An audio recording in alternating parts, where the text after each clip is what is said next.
రాయబార కార్యాలయం పేరుతో పాక్ చేసిన పాకీ పనులు అన్ని ఇన్ని కావు.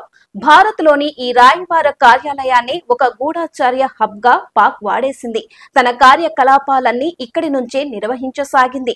భారతదేశం, పాకిస్తాన్ ఉద్రిక్తతల తరువాత దేశంలో అరెస్టైన గూఢచారులలో ఎక్కువ మంది న్యూఢిల్లీలోని పాకిస్తాన్ రాయబార కార్యాలయాన్ని సంప్రదించినట్లు నిఘా వర్గాలు గుర్తించాయి.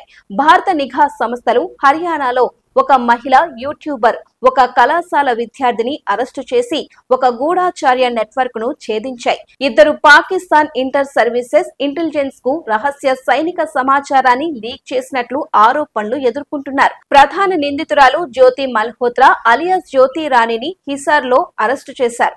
ఆమె 3,77,000 కంటే ఎక్కువ మంది సబ్స్క్రైబర్లతో ట్రావెల్ విత్ జో అనే యూట్యూబ్ ట్రావెల్ బ్లాగ్ ను నడుపుతోంది. 2023లో ట్రావెల్ కంటెంట్ క్రియేషన్ ముసుగులో జ్యోతి పాకిస్తాన్ సందర్శించిందని, కానీ పాకిస్తాన్ హై కమిషన్ అధికారి అహ్సన్ ఉర్ రహీం అలియాస్ డానిష్ తో పరిచయంతో ఆమె తప్పుదారిలో నడిచినట్లు సమాచారం.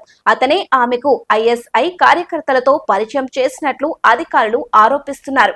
డానిష్ ను గతంలో భారతదేశం నుండి బహిష్కరించారు. గూఢచర్య కార్యకలాపాలకు పాల్పడినందుకు పర్సనాలిటీ నాన్ గ్రాట్ గా ప్రకటించారు. కాగా జ్యోతి పాకిస్తాన్ కు ఆమె అనేక సార్లు వెళ్లిన సమయంలో పాకిస్తాన్ నిఘా అధికారులను కలుసుకొని భారత సైనిక స్థావరాలను కదలికలపై సున్నితమైన సమాచారాన్ని వారికి అందించడం ప్రారంభించిందని తెలుస్తోంది.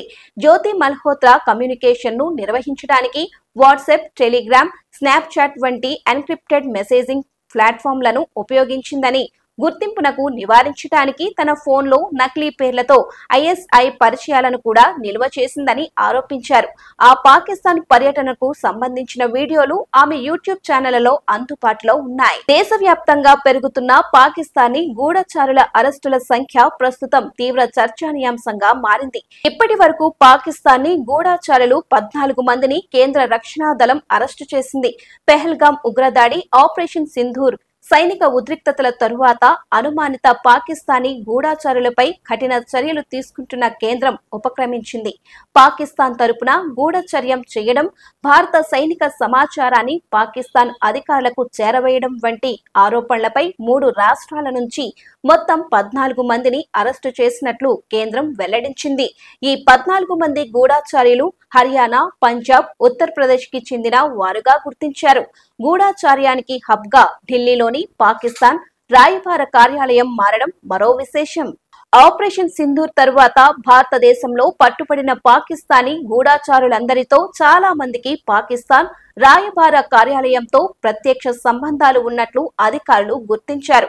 నిఘా కార్యాలయం పేరుతో భారత్లో ఒక గూఢచర్య హబ్ ను పాక్ ఏర్పాటు చేసి తన కార్యకలాపాలు నిర్వహించసాగింది. భారతదేశం, పాకిస్తాన్ ఉద్రిక్తతల తరువాత భారతదేశంలో అరెస్టైన గూఢచారులలో ఎక్కువ మంది న్యూఢిల్లీలోని పాకిస్తాన్ రాయబార కార్యాలయానికి సంబంధించిన తరువాత గూఢచారులుగా మారినట్లు గుర్తించారు. పాకిస్తాన్ వీసా, పాకిస్తాన్ పౌరసత్వం, డబ్బు సులభంగా లభిస్తాయని హామీ ఇవ్వడంతో గూఢచర్యానికి నిందితులు సిద్ధమైనట్లు తెలుస్తోంది. పాకిస్తాన్ ఐఎస్ఐ నిఘా వర్గాలకు చేరవేసిన సమాచారం, ఉగ్రవాదులతో సంబంధాలు, నగదు లావాదేవీలు సహా పెహల్గాం ఉగ్రదాడి కణాల్లో గూఢచర్యానికి పాల్పడిన వారిని దర్యాప్తు సంస్థలు పలు కోణాల్లో ప్రశ్నిస్తున్నారు. హర్యానాలోని హిసార్ కు చెందిన యూట్యూబర్ అయిన జ్యోతి మల్హోత్రా పాకిస్తాన్ వీసా, పాక్ స్పాన్సర్ చేసిన ట్రిప్పులు, డబ్బుతో ఆకర్షితురాలై పాకిస్తాన్ రాయబార కార్యాలయంలోని ఉద్యోగి డానిష్ తో పరిచయం ఏర్పడింది. భారతదేశ రహస్య సమాచారాన్ని పాకిస్తాన్ కు పంపారని, తన ట్రావెల్ బ్లాగ్లు, వీడియోల ద్వారా పాకిస్తాన్ కు సమాచారాన్ని చేరవేసినట్లు ఆరోపణలు వచ్చాయి. వీరితో పాటు మరో 14 మందిని ఇదే కేసులో పోలీసులు అరెస్టు చేశారు.